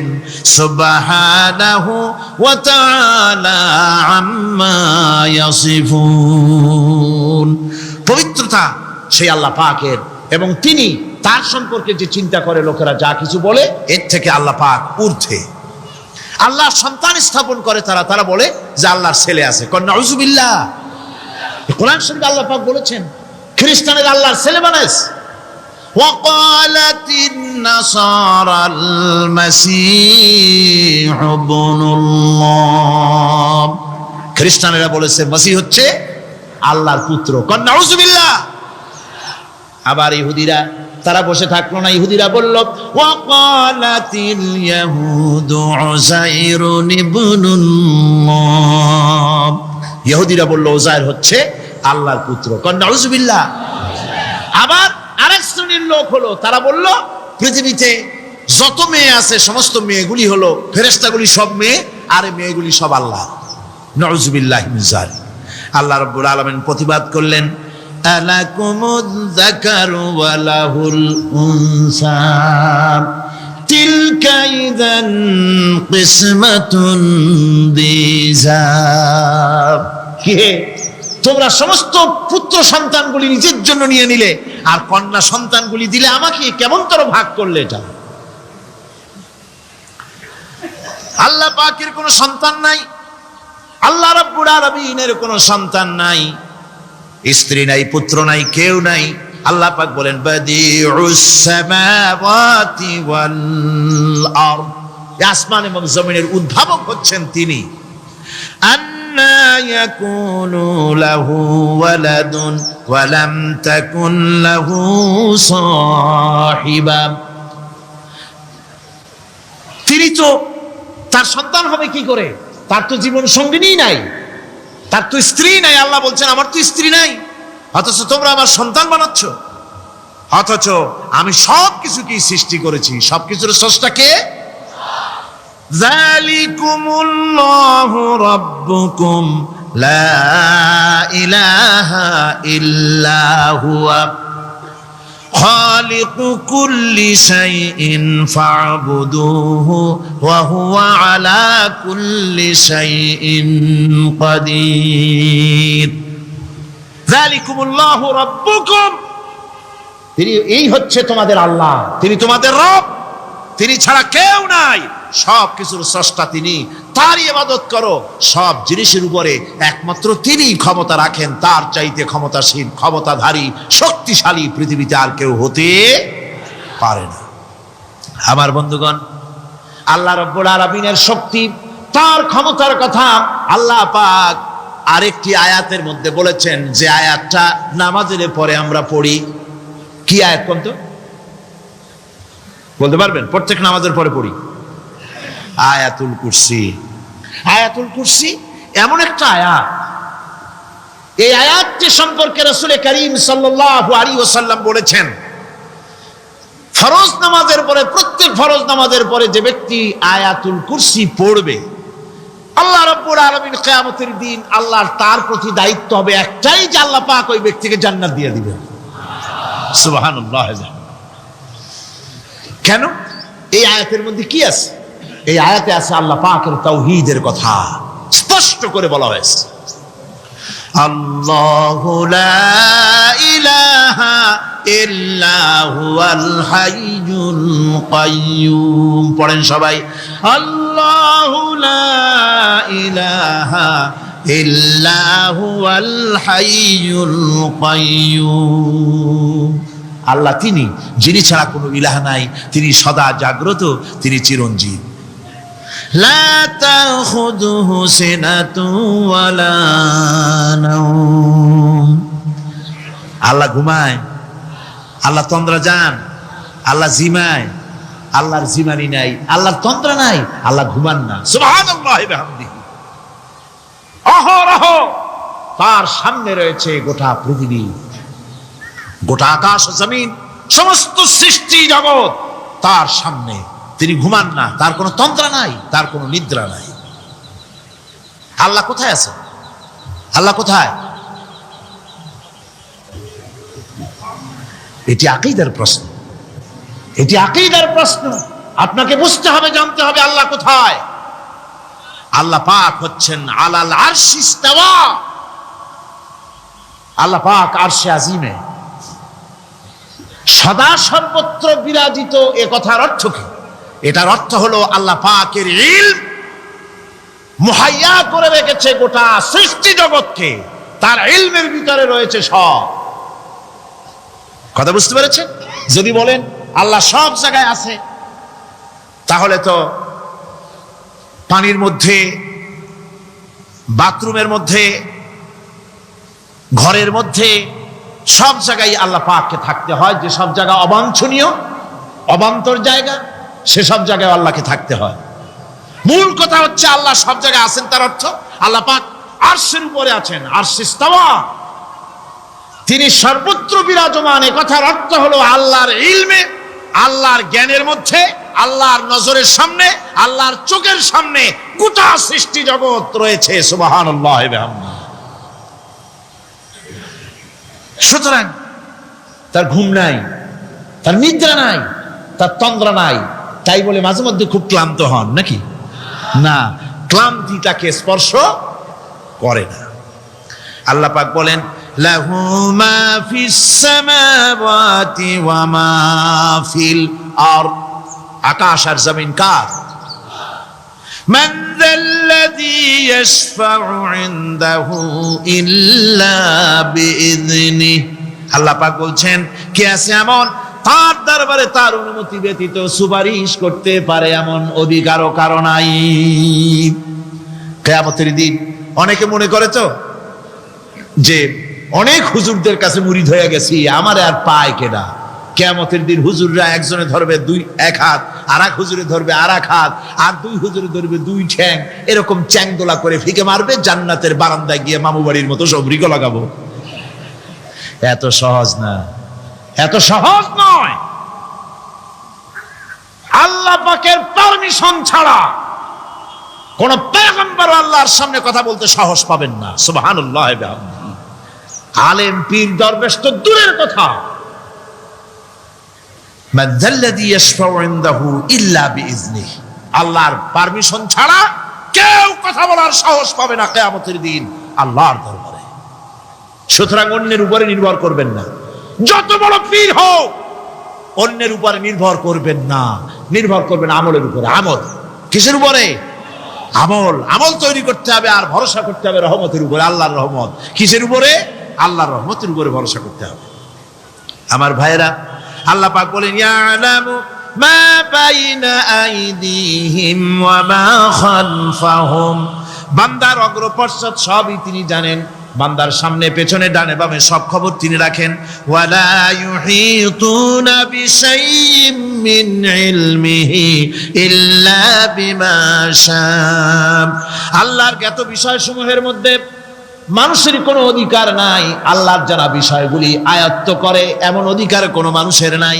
তবে আল্লাহ ইচ্ছে করে যদি কিছু তার নিজের জ্ঞান থেকে জানান, সেটা স্বতন্ত্র কথা। ওয়াসিআ কুরসিয়্যুহুস সামাওয়াতি ওয়াল আরদ, তার সাম্রাজ্য সমগ্র আকাশ এবং জমিন জুড়ে তারই সাম্রাজ্য। সাম্রাজ্য কার? রাজত্ব কার? বাদশাহী কার? ওয়ালা ইয়াউদুহু হিফযুহুমা ওয়া হুয়াল আলিয়্যুল আযীম, এই সবের রক্ষণাবেক্ষণ এমন কোনো কঠিন নয় যা তাকে ক্লান্ত করে দিতে পারে। সুবহানাল্লাহ ওয়া বিহামদিহি।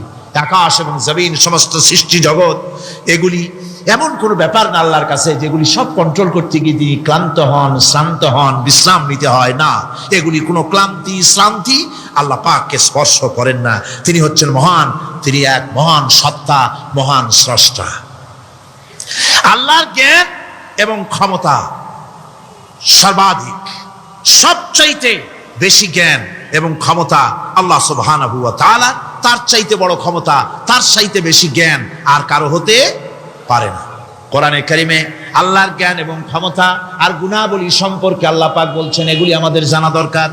আল্লাহকে শুধু আল্লাহ হিসেবে মানলে হবে না, তার গুণ জানতে হবে, তার ক্ষমতা জানতে হবে।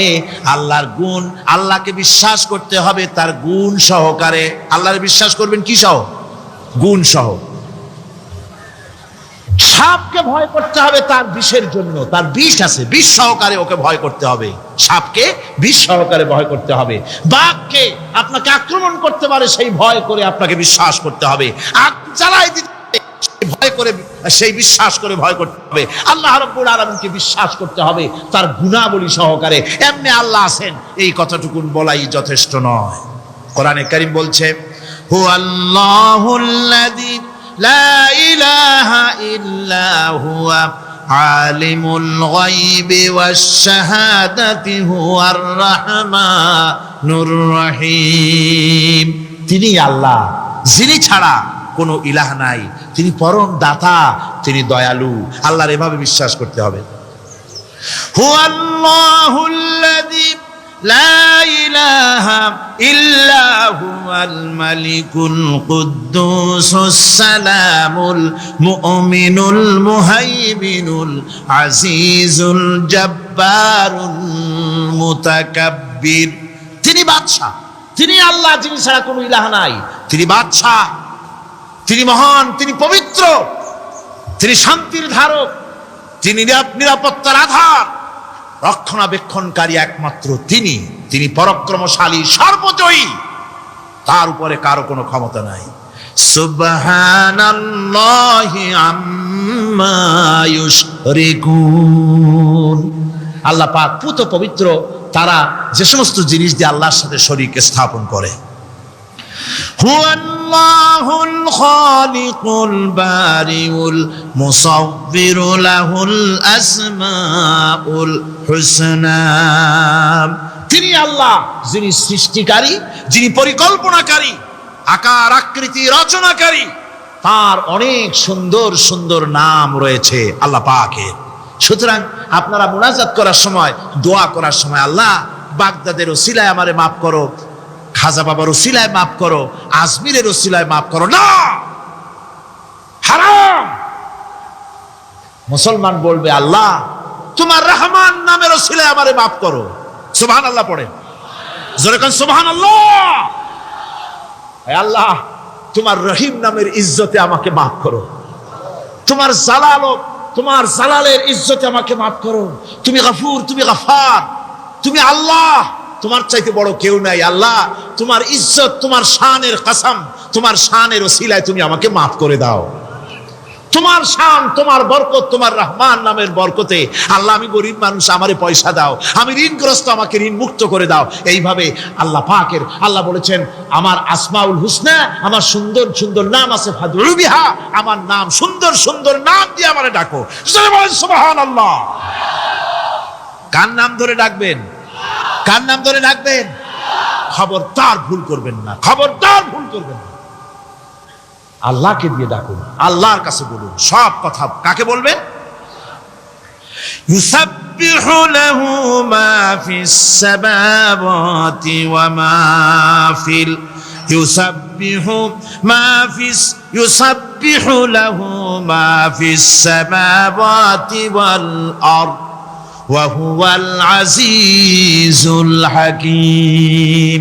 আসমান জমিনে যা কিছু আছে সব আল্লাহর পবিত্রতা ঘোষণা করছে, আল্লাহর তাসবিহ পড়ছে। তুমি শুধু গাফেল, তুমি আল্লাহরে ডাকো না। তোমার মরণ হয় গিয়ে কোথায় কবর আছে, মাজার আছে, ওই সব জায়গায় গিয়ে মরো আল্লাহরে থুইয়া। আজীব তামাশা, আজীব তামাশা। দুনিয়ার সব আল্লাহর জিকির করছে, আল্লাহর স্মরণ করছে, আল্লাহর তাসবিহ পড়ছে। জোরে কোন সুবহানাল্লাহ। আমার ভাইরা, আমরা কার কথা বলছি? মুহাব্বতের সাথে বলেন কার কথা? আমার আল্লাহকে কেউ যদি অন্তরের অন্তঃস্থল থেকে একবার যদি ডাকে আল্লাহ, আমার ভাইরা, মনের ডাক আর মুখের ডাক একরকম। दिल से जो बात निकलती है असर रखती है पर नहीं मगर ताकते परवाज रखती है। অন্তর থেকে যে কথা বেরোয় সে কথা প্রভাব বিস্তার থাকে, ডানা নাই কিন্তু ওড়ার ক্ষমতা রাখে। অন্তর থেকে কথা বলা, মুখের কথা বলা আলাদা। কলিজার অন্তরের অন্তঃস্থল থেকে, হৃদয়ের কন্দর থেকে কেউ যদি একটা বার বলে আল্লাহ, কোন বান্দা যদি অন্তরের অন্তঃস্থল থেকে একবার যদি আল্লাহকে ডাকে আল্লাহ, আল্লাহ পাক 70 বার সাড়া দিয়া বলেন বান্দা কি চাও, আমি হাজির। কি চাও? আমি তোমার কাছে আছি। সুবহানাল্লাহ, সুবহানাল্লাহ। এই আল্লাহ রাব্বুল আলামিন কে মহব্বত করতে হবে। তাওহীদের তাকাজা, তাওহীদের মূল বক্তব্য হচ্ছে ভালোবাসতে হবে আল্লাহকে। কাকে ভালোবাসতে হবে? বউর চাইতে, মায়ের চাইতে, বাপের চাইতে, সন্তানের চাইতে, জীবনের চাইতে কাকে ভালোবাসতে হবে? আল্লাহ সুবহানাহু ওয়া তাআলা, তাকে ভালোবাসতে হবে। আল্লাহ রাব্বুল আলামিন বলেন ওয়া মিনান নাসি মান ইয়াত্তাখিযু মিন দুনিল্লাহি আনদাদান ইউহিব্বুনাহুম কাহুব্বিল্লাহ। আল্লাহর যারা আল্লাহ ছাড়া অপর শক্তিকে আল্লাহর প্রতিদ্বন্দ্বী মনে করে, তারা আল্লাহকে ছেড়ে অন্যকে বেশি ভালোবাসে। আর ইমানদাররা কি করে? ওয়াল্লাযীনা আমানু আশাদ্দু হুব্বান লিল্লাহ। যারা নাকি ইমানদার তারা জীবনের সব চাইতে আল্লাহ রাব্বুল আলামিনকে বেশি ভালোবাসে। আল্লাহকে বেশি ভালোবাসে যারা নাকি ইমানদার। সুতরাং আল্লাহকে বেশি ভালোবাসতে হবে, মুহাব্বত করতে হবে আল্লাহকে বেশি। আল্লাহ পাককে তাওহীদের মূল বক্তব্য আল্লাহকে বেশি ভালোবাসো। তাওহীদের মূল বক্তব্য হচ্ছে আল্লাহ পাককেই সেজদা করো। সেজদা কারে করবেন? কারে করবেন? আল্লাহ পাক বলেন ওয়া মিন আয়াতিহিল লাইলু ওয়ান নাহারু ওয়াশ শামসু ওয়াল কমার। আল্লাহ পাকের অসীম, আমি তোমাকে নবী হিসেবে বেছে নিয়েছি, সুতরাং কান পেতে কান লাগায়া ওহির কথাগুলা শোনো। কি কথা? ইন্নানি আনাল্লাহ লা ইলাহা ইল্লা আনা। ওহির কথাগুলি কান পেতে শোনো, নিশ্চয়ই আমি আল্লাহ, আমি ছাড়া কোনো ইলাহ নাই। ফা'বুদনি ওয়া আকিমিস সালাতা লিযিকরি। অতএব আমার গোলামি করো, আমার দাসত্ব করো, আমার আনুগত্য করো, আর আমার শরণার্থে নামাজ কায়েম করো, নামাজ প্রতিষ্ঠা করো। মুসলমানদের জীবনে সর্বশ্রেষ্ঠ ইবাদত কোনটি? চিল্লায় কোনটি? আহা, এই নামাজ সর্বশ্রেষ্ঠ ইবাদত। যে নামাজ, সেই নামাজ আমার দেশের মুসলমানেরা ট্রেনে দেখবেন, ট্রেনে যখন যান দেখবেন নামাজের রক্ত হলে কয়টা মুসলমানের নামাজ পড়ে। লঞ্চে যান, স্টিমারে যান, দেখবেন কয়জনে নামাজ পড়ে। বাজার ঘাটে যান, দেখবেন কয়জনে নামাজ পড়ে। নামাজ নাই, নামাজ নাই। লা দীনা লিমান লা সালাতা লাহু। যে ব্যক্তি নামাজ পড়ে না তার কাছে ধর্ম নাই, ঈমান নাই, কিচ্ছু নাই। যে ব্যক্তি ইচ্ছে করে মান তারাকা সালাতান মুতাআব্বিদান ফাকাদ কাফারা, যে ব্যক্তি ইচ্ছে করে নামাজ ছেড়ে দিল সে কাফের হয়ে গেল। যারা বলেন কি হয়ে গেল? সে কুফরি করল। আল্লাহ নবী বলেছেন যে ব্যক্তি ইচ্ছে করে নামাজ ছেড়ে দেয়, আল্লাহ রাব্বুল আলামিন আর তার রাসূলের সাথে তার সমস্ত সম্পর্ক ছিন্ন হয়ে যায়, কোনো সম্পর্ক আর থাকে না। এই নামাজ, নামাজ রাসূল কারীম ইন্তেকালের সময় শেষ কথা বলেছেন, স্ত্রীর কথা না, মেয়ের কথা না, আত্মীয়দের কথা না, জীবনের শেষ কথা সালাত আসসালাত ওয়া মা মালাকাত আইমানুকুম। নামাজ, নামাজ। আমার বন্ধুগণ, জীবনের শেষ নামাজটি আল্লাহ নবী মসজিদে নববীতে যেতে পারেন নাই, যেতে পারছেন না, হাঁটতে পারেন না। দুইজন সাহাবীর কাঁধের উপরে ভর করে কষ্ট করে তিনি পৌঁছেছেন, বক্তব্য রাখলেন। ও আমার সাহাবীরা, আল্লাহ রাব্বুল আলামিন এই জমিনে তার এক বান্দাকে জাগতিক সব সম্পদ দিয়েছিলেন। সেই বান্দা জাগতিক সমস্ত সম্পদকে উপেক্ষা করে এক আল্লাহর সঙ্গে দেখা করার জন্য প্রস্তুতি নিয়েছেন। কথার অর্থ কেউ কিছু বুঝতো না। হযরত আবু বকর রাদিয়াল্লাহু তাআলা আনহু কাঁদতে কাঁদতে বেখতার হয়ে যাচ্ছেন, কাঁদতে কাঁদতে পাগলের মতো হয়ে যাচ্ছেন। সাহাবীরা মনে চিন্তা করলেন, আবু বকর বুড়ো মানুষ, এত কাঁদে কেন? হুজুর কার না কার কথা বললেন? জ্ঞান বৃদ্ধ, বয়োবৃদ্ধ হযরত আবু বকর বুঝতে পেরেছেন তামাম পৃথিবীর জাগতিক সম্পদ আল্লাহ দিতে চেয়েছেন তার হাবিবকে। তার হাবিব সমস্ত সম্পদকে উপেক্ষা করে মাওলার সঙ্গে দিদার করার জন্য প্রস্তুতি নিয়েছেন। তার মানে হলো অতি বিলম্বে আমরা সাহাবীরা রাসূলের থেকে জনমের মতো এতিম হয়ে যাব। হুজুর বললেন, আজ থেকে মসজিদে নববীর সমস্ত দরজাগুলি বন্ধ হয়ে যাবে, শুধু আবু বকরের দরজাটা খোলা থাকবে। হযরত আবু বকরের কে দায়িত্ব দিয়ে রাসূল পাক হুজরা শরীফে চলে গেলেন। পরবর্তী নামাজে রক্তে এশা রক্ত হয়ে গিয়েছে। সাহাবীরা অনেকক্ষণ অপেক্ষা করে হযরতে আবু বকর রাদিয়াল্লাহু তাআলা আনহুকে ইমামতির জায়গায় দিয়ে দিলেন। তিনি নামাজ শুরু করলেন, পিছনে সাহাবারা কান্দা শুরু করে দিলেন। তাদের মনের ধারণা হলো আল্লাহর নবীর পিছনে নামাজ পড়া জীবনে আমাদের আর কিসমতে হবে না। সাহাবীরা কাঁদতেছেন, আল্লাহর নবী জ্বরে একবার বেহুশ হয়ে পড়েন, আবার একবার হুশে আসেন। নবীজি হুশে এসে হযরত আয়েশাকে জিজ্ঞেস করেন, আয়েশা রে এখন কোন সময়? হযরত আয়েশা বলেন, হুজুর নামাজে রক্ত হয়ে গেছে, সাহাবায়ে কিরাম আপনার অপেক্ষা করে জামাত শুরু করে দিয়েছেন। হুজুর বলেন দরজাটা খুলে দাও, আমি একটু দৃশ্যটা দেখি। দরজা খুলে দেওয়া হলো। হযরত আয়েশার কাঁধের উপরে ভর করে হুজুর মাথা উঁচু করে মসজিদে নববী নামাজের দৃশ্য দেখে কিছুক্ষণ তাকায় থেকে শুয়ে পড়লেন। হুজুরের দুই চোখ দিয়ে পানি বেয়ে পড়তে লাগলো। হযরত আয়েশা বলেন, হুজুর নামাজের দৃশ্য দেখে কাঁদেন কেন? আল্লাহর নবী বলেন, আয়েশা রে, এটা কোনো দুঃখের বাণী নয়, আমার চোখে পানি এসেছে, বড় তৃপ্তির বাণী। আজকে নামাজের যে জামাতের দৃশ্য দেখলাম, এই জামাতকে কায়েম করার জন্য তায়েফের ময়দানে আমার রক্ত দিয়ে তায়েফের ময়দান রঞ্জিত হয়েছে, ওহদের ময়দানে আমার দান্দান মোরা শহীদ হয়েছে, সাহাবায়ে কেরাম জীবন দিয়েছেন। এই কষ্টের বিনিময়ে আজ জামাত কায়েম হয়ে গিয়েছে। এই দৃশ্য দেখে আমার মনে পড়লো, কিয়ামত পর্যন্ত আমার যত উম্মত পৃথিবীতে আসবে এইভাবে করে তারা জামাত বন্দী হয়ে নামাজ আদায় করবে। আমার ভাইরা, নামাজ হচ্ছে মুসলমানদের জীবনের শ্রেষ্ঠ ইবাদত। সেই নামাজ মুসলমানদের কাছে নাই, নামাজকে ফালতু কাজ বলে মনে করে।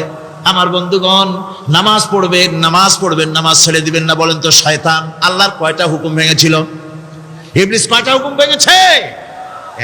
একটা হুকুম ভাঙ্গা ইবলিস হইছে কি? শয়তান। জোরে কোন কি হইছে? শয়তান হয়ে গেল। একটা মানুষ যদি 24 ঘন্টার ভিতরে 5 ওয়াক্ত নামাজ ছেড়ে দেয়, 5 ওয়াক্ত নামাজের ভিতরে 17টা হুকুম আছে। আল্লাহর কয়টা হুকুম? একটা হুকুম ভাঙার কারণে ইবলিস হয়ে গেল শয়তান। আর 24 ঘন্টার ভিতরে 17টা হুকুম আল্লাহর যারা বরবাদ করে তারা তো শয়তানের বাবা হয়ে যায়। শয়তান দূর থেকে সেলুট মারে যে, বাবা তুমি শুধু বাপ না, আমার ওস্তাদও।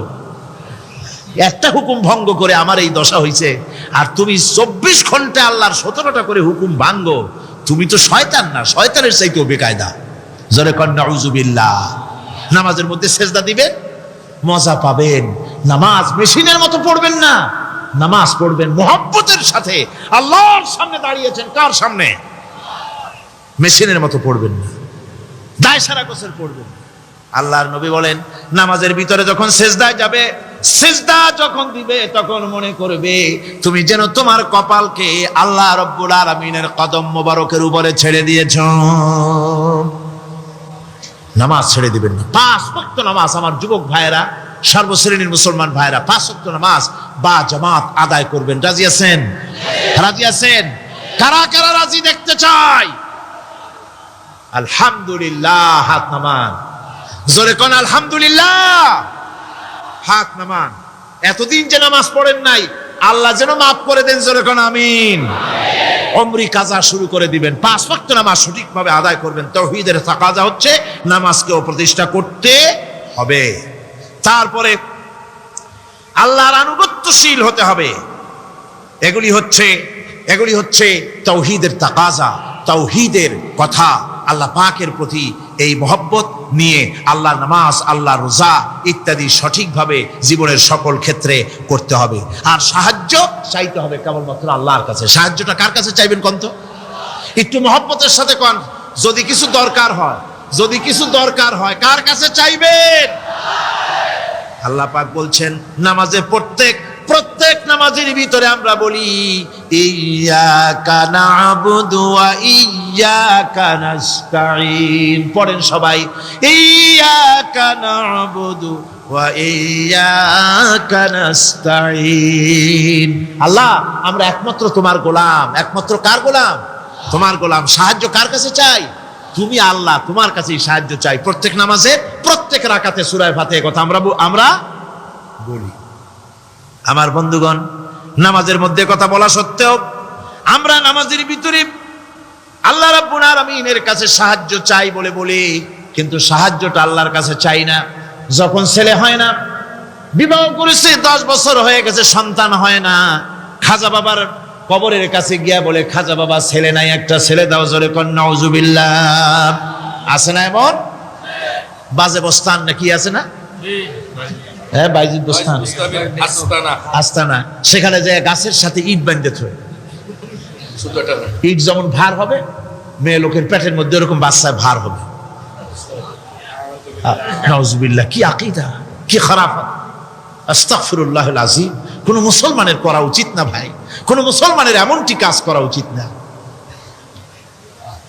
আস্তানার কচ্ছপের সাথে আর গাছের দড়ি বাঁধার সাথে সন্তান গ্রহণের কি সম্পর্ক? কোরআনে কারীম আল্লাহ রাব্বুল আলামিন বলেন, আমি যাকে খুশি পুত্র দান করি, যাকে খুশি মেয়ে দান করি, যাকে খুশি ছেলেও দেই, মেয়েও দেই, যাকে খুশি আমি কিছুই দেই না। ছেলে দেওয়ার মালিক কে? আকীদাটা সংশোধন করে জানাজ। খবরদার কোন মাজারে গিয়া কিছু চাইবেন না। কার কাছে চাইবেন? ওই দেখুন আল্লাহ পাক বলেন, ফাইযা ফারাগতা ফানসাব ওয়া ইলা রাব্বিকা ফারগাব। আল্লাহ পাক বলেন, বান্দারে যখন তুমি খালি হাত হয়ে যাবে, হাতে যখন কিছু থাকবে না, অসহায় হয়ে যাবে, তখন তুমি দাঁড়ায় যাও, হাত দুটি আমার দরবারে ফায়লায়া দাও। খালক কি রন্দায়ে হুয়ে दुनिया की ठुकराए हुए आए हैं तेरे दर पर हाथ फैलाए हुए। আল্লাহর দরবারে হাত তোলো, আল্লাহর কাছে হাত পাতো। হাত পাতবেন কার কাছে? আল্লাহ পাকের কাছে। আল্লাহ শিখাই দিলেন, খালি হাত যখন হয়ে যাবে আমার কাছে চাও, আমার কাছে দাঁড়াও, কারো কাছে চাইও না, আমারে বলো। বুখারী শরীফের ভিতরে এসেছে, স্যান্ডেলের ফিতা কাছা যদি ছিঁড়ে যায় মানুষের কাছে চেয়েও না, আমি আল্লাহর কাছে চাও। আমার কাছে চাও, আমি দিব। আল্লাহর ভান্ডারে অভাব আছে? জোরে কোন অভাব আছে? অভাব নাই। বিপদে পড়ে গেছেন, মুসিবতে পড়ে গেছেন, মাজারে গিয়া খবরদার কোন মাজারে গিয়া কিছু চাইবেন না, মাজারে গিয়া নিজের প্রয়োজনের কথা বলবেন না। পরিষ্কার হারাম, হারাম কোনো সন্দেহ নাই। মাজারে গিয়া কিছু চাইবেন না, চাইবেন আল্লাহর কাছে। আপনি দেখুন ইউনূস আলাইহিস সালাম বিপদে পড়লেন, আপনি কি ইউনূস আলাইহিস সালামের চাইতে বেশি বিপদে পড়ছেন নাকি? কোন ইউনূস আলাইহিস সালামের চাইতে অত বড় বিপদে দুনিয়ার কোন মানুষ পড়ছে কোনোদিন? আমার ভাইয়েরা, মাছে গিলে ফেলেছে, মাছ পানির অথল তলদেশে চলে গেছে, মাছের পেটের ভিতরে জানলা নাই, দরজা নাই। হযরত ইউনূস আলাইহিস সালাম লক্ষ্য করলেন, এখন তো আর বাঁচতে পারবো না, মরা ছাড়া পথ নাই। ইউনূস আলাইহিস সালাম চিৎকার মারলেন, লা ইলাহা ইল্লা আনতা সুবহানাকা ইন্নী কুনতু মিনাজ জালিমিন। পড়েন সবাই, লা ইলাহা ইল্লা আনতা সুবহানাকা ইন্নী কুনতু মিনাজ জালিমিন। লা ইলাহা ইল্লা আনতা, আল্লাহ তুমি ছাড়া কেউ নাই, তুমি ছাড়া কেউ নাই, কোন ইলাহ নাই, মাবুদ নাই। আমি তোমার পবিত্রতা ঘোষণা করছি, তুমি দয়া করে আমাকে বাঁচাও, আমি আমার নিজের উপর জুলম করেছি। আমার বন্ধুগণ, এত বড় মারাত্মক বিপদের ভিতরে ইউনূস আলাইহিস সালাম যখন চিৎকার মারলেন, পানির ভিতরে বসে, মাছের পেটের ভিতরে বসে, আল্লাহ রাব্বুল আলামিন চুপ করে থাকলেন না, সঙ্গে সঙ্গে রব্বুল আলামিন জবাব দিয়া দিলেন, فاستجبنا له ونجيناه من الغم وكذلك ننجي المؤمنين। আমি বললাম, ইউনূস তুমি বিপদে পড়েছ, তুমি যখন চিৎকার মারলে তোমার চিৎকারের আওয়াজ দুনিয়ার কেউ শোনে নাই, কোন রাজা বাদশাহ, তোমার আত্মীয় বন্ধু বান্ধব কেউ শোনে নাই। নদীর অতল তলদেশে মাছের পেটের ভিতরে বসে যে চিৎকার তুমি মারলে, তোমার কাছে সাহায্য চাওয়ার প্রশ্ন ওঠে না, কারণ আমি এমন কোন অন্ধ আল্লাহর ইবাদত করি না যে আল্লাহ তার গোলামের দুঃখ নিজের চোখে না দেখেন। আমি আগুনে পড়ে গেলে, আগুনে জ্বললে পরে আমার আল্লাহ যদি খুশি হন, তাহলে এরকম আগুনে 1000 বার পড়ে জীবন দিতে আমি ইব্রাহিম রাজি আছি। ইব্রাহিম আলাইহিস সালাম আগুনে পড়ে গেলেন, আল্লাহ পাক দেখলেন ইব্রাহিম পাস করছে, কোন ডিভিশন? ফার্স্ট ক্লাস, ফার্স্ট হয়ে গেছে। আগুনের ভিতরে পড়ে গেলেন, আল্লাহ পাক সঙ্গে সঙ্গে আগুনের প্রতি নোটিশ করে দিলেন, ইয়া নারু কুনি বারদাও ওয়া সালামান আলা ইব্রাহিম। আগুন আমার ইব্রাহিমের জন্য শান্তিদায়ক, ঠান্ডা হয়ে যা। সুবহানাল্লাহ ওয়া বিহামদিহি। এই জন্য আল্লাহ রাসূল বলেছেন, ইযা সালতা ফাসআলিল্লাহ, যদি কিছু চাও কার কাছে চাইবা? কে শিখাচ্ছেন? রাসূল। আল্লাহ রাসূল বলছেন, ইযা সালতা ফাসআলিল্লাহ, যদি কিছু চাও আল্লাহর কাছে চাও। ওয়া ইযা ইসতানতা ফাসতাইন বিল্লাহ, আর যদি কিছু চাইতে চাও, সাহায্য চাও, সাহায্য চাইবা আল্লাহর কাছে। কার কাছে? কোন মাজারে চাইবেন? কোন মাজারে চাইবেন? কোন কবরস্থানে চাইবেন? কারা কারা চাইবেন না হাত উঁচু করে দেখান। আলহামদুলিল্লাহ।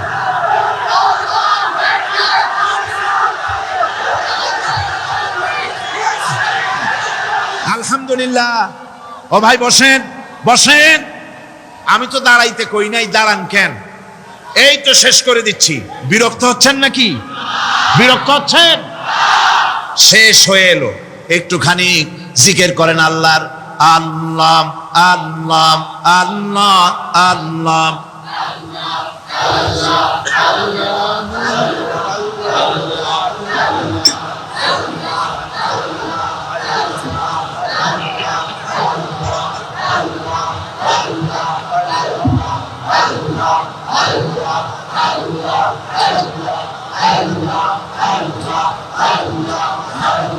লা ইলাহা ইল্লাল্লাহু মুহাম্মাদুর রাসূলুল্লাহ। ভাইরা, এতক্ষণ আমি যা বললাম, আর রহমান আল্লামাল কোরআন, আল্লাহ আমাদের কোরআন শিখাইছেন, দয়াবান মেহেরবান তিনি আমাদের কোরআন শিখাইছেন। কোরআন আমাদেরকে তৌহিদ শিখাইছে। কি শিখাইছে? এতক্ষণ তৌহিদের কথা বললাম, এবার শিরকের কথা শুনতে হবে। তাওহীদ বোঝা যাবে না শিরক না জানলে, শিরক বোঝা যাবে না তাওহীদ না জানলে। দিন বোঝা যায় না রাত না বুঝলে, রাত বোঝা যায় না দিন না হলে, টক বোঝা যায় না মিষ্টি না হলে, মিষ্টি বোঝা যায় না টক বা তিতা না হলে। কথা বুঝতে পেরেছেন? একটার বিপরীত আর একটা, এটাকে বুঝতে হবে। সুতরাং শিরক এটা হচ্ছে আন্দাজ আর অনুমানের উপর। শিরকের ভিত্তি আন্দাজ আর অনুমান। শিরকের ভিত্তি কি? এ কথাগুলি আমার না, আমি কার কথা শোনাতেছি? আমি কি কিসসা কাহিনী শোনাচ্ছি? গাঁজাখুরি গল্প? আল্লাহর কথা। আমার আল্লাহ পাক বলছেন, আলা ইন্না লিল্লাহি মান ফিস সামাওয়াতি ওয়া মান ফিল আরদ। জেনে রাখো, আসমানের বাসিন্দা হোক আর জমিনের বাসিন্দা হোক, সব হতেছে আল্লাহর মালিকানাধীন। কার মালিকানাধীন? وما يتبع الذين يدعون من دون الله شركاء। যারা আল্লাহকে ছাড়া মন গড়া শরীকদারকে ডাকে, আল্লাহরে বাদ দিয়া অন্য শরীকদের যারা ডাকে, তারা এইটা ডাকে কিভাবে? ইয়াত্তাবিউনা ইল্লা যন্না ওয়া ইনহুম ইল্লা ইয়াখরুসুন। তারা নিছক আন্দাজ এবং অনুমানের অনুসারী, আর শুধু কল্পনাই করে। সব কল্পনা, কোনো দলিল নাই। মাজারে গিয়া কিছু চাওয়া, এর কি কোনো দলিল আছে? রাসূলুল্লাহ এরকম করেছেন, সাহাবায়ে কেরাম এরকম করেছেন? আগরবাতি দেওয়া, মোমবাতি দেওয়া, চাদর দেওয়া, এগুলো রাসূলুল্লাহ করেছেন না সাহাবায়ে কেরাম করেছেন? এগুলি সব আন্দাজ এবং অনুমানের উপরে করা। শিরক হচ্ছে অন্ধ অনুকরণের পরিণতি।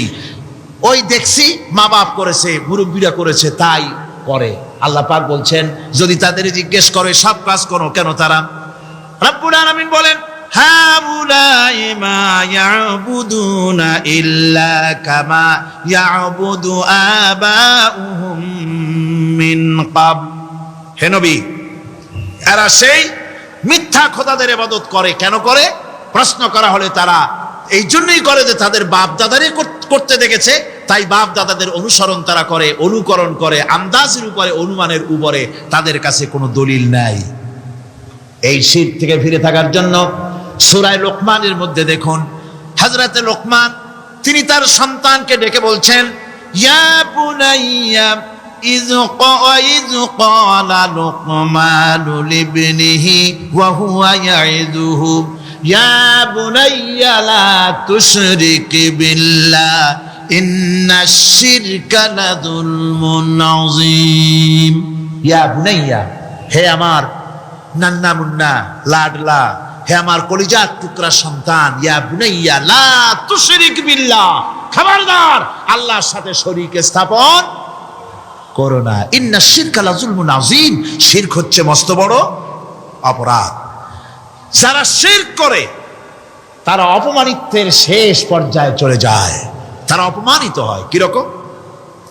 ومن يشرك بالله فكأنما خر من السماء فتخطفه الطير أو تهوي به الريح في مكان سحيق।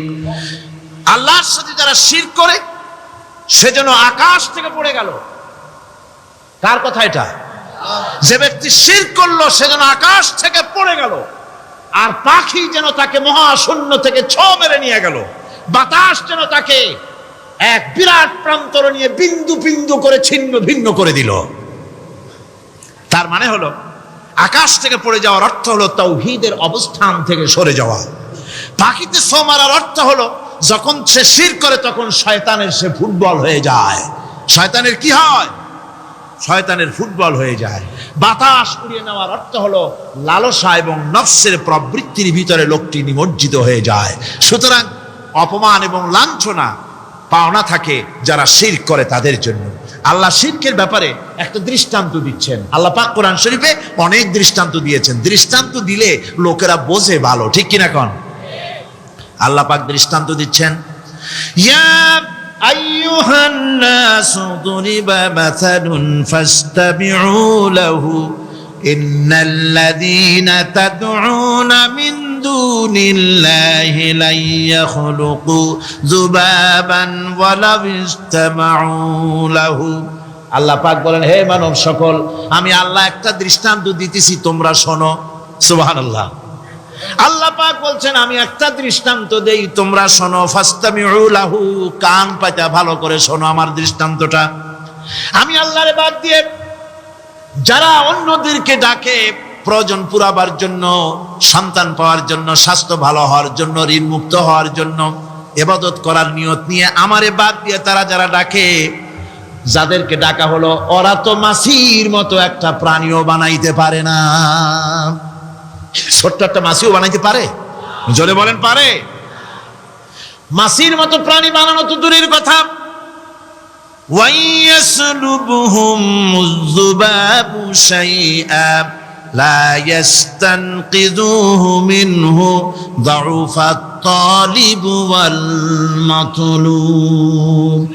ওই মাছি যদি তার কাছ থেকে কোনো জিনিস হরণ করে নিয়ে যায়, মাছির কাছ থেকে ওটা ফিরায় রাখারও ক্ষমতা তার নাই। মূর্তি বানানো হয়, 10খানা হাত, 20খানা হাত, 40টা মাথা, সামনে ডাব আছে, চিড়া আছে, কলা আছে, মুড়ি আছে, কত খাবার। মাছিতে সব যদি নিয়ে যায়, কুত্তায় দাঁড়ায় যদি গায়ে পেশাবও করে দেয়, এতগুলা হাত একটা হাত দিয়েও সরাইয়া দিতে পারে না। আল্লাহ পাক বলেন, দাউফাত তালিব ওয়াল মাতলুব। যাদের কাছে ওরা চায়, ওই আশ্রয় প্রার্থী আর আশ্রয়দাতা দুটোই দুর্বল। হাদিস শরীফে এসেছে, একবার এক মুশরিক রাসূল করিম সাল্লাল্লাহু আলাইহি ওয়াসাল্লামের কাছে এসেছেন একটা ভাঙ্গা, ঠ্যাং ভাঙ্গা, কল্লা ভাঙ্গা একটা মূর্তি নিয়ে। হুজুর বলছেন যে তোমার এই মূর্তিটার কল্লা ঠ্যাং ভাঙ্গা কেন? সে ব্যক্তি কইল যে হুজুর, এটা হলো আমার খোদা। বিপদ আপদ থেকে বাঁচার জন্য সবসময় বগলে রাখি, না জানি কোন সময় কোন বিপদে পড়ে যাই। পথে চলতে গিয়ে পেশাব আসলো, ভাবলাম খোদারে নিয়ে এই কাম করুম, তার রাস্তার উপরে দাঁড় করায় রাখা, এরপরে আমার কাজ সারলাম। এসে দেখি খোদাটার মাথা থেকে শুরু করে পা পর্যন্ত খালি ভিজা। ভাবলাম খোদার শরীর ভিজা, নিশ্চয়ই কোনো বরকতের পানি হবে। কোলে তুলে নিয়ে চাট আরম্ভ করলাম। চাটতে গিয়ে টের পাইলাম যে গন্ধ লাগে টক টক। আশ্চর্য কথা, বরকতের পানি এরকমের ঝাঁঝালো গন্ধ, নাক ছিঁড়ে যাওয়ার মতো। বিষয়টা কি? কিসের বরকত? এদিক ওদিক তাকায় দেখি দূরে একটা কুত্তা দাঁড়ানো, আর তার নিচের থেকে পানি টপকাচ্ছে। তখন বুঝলাম কি বরকতের পানি। কয় হুজুর, মেজাজটা খারাপ হয়ে গেল। খোদাটার ঠ্যাং না ধরিয়া ঠ্যাং ধরে বললাম, তুই খোদা না হুদা? কুত্তার পেশাব দিয়া নিজেরে বাঁচাইতে পারো না, আমারে বাঁচাবি কেমনে? কাসার দিয়া কল্লা ভাঙিয়ে ফেলাইছে। হুজুর জিজ্ঞেস করলেন, আমার কাছে কেন এসেছো? মুশরিক ব্যক্তি বলছি, ইয়া রাসূলুল্লাহ, জীবনের ভুল বুঝতে পেরেছি, আমি এখন তাওহীদের শরবত পান করতে এসেছি। নবীজি বললেন, পড়ো লা ইলাহা ইল্লাল্লাহু মুহাম্মাদুর রাসূলুল্লাহ।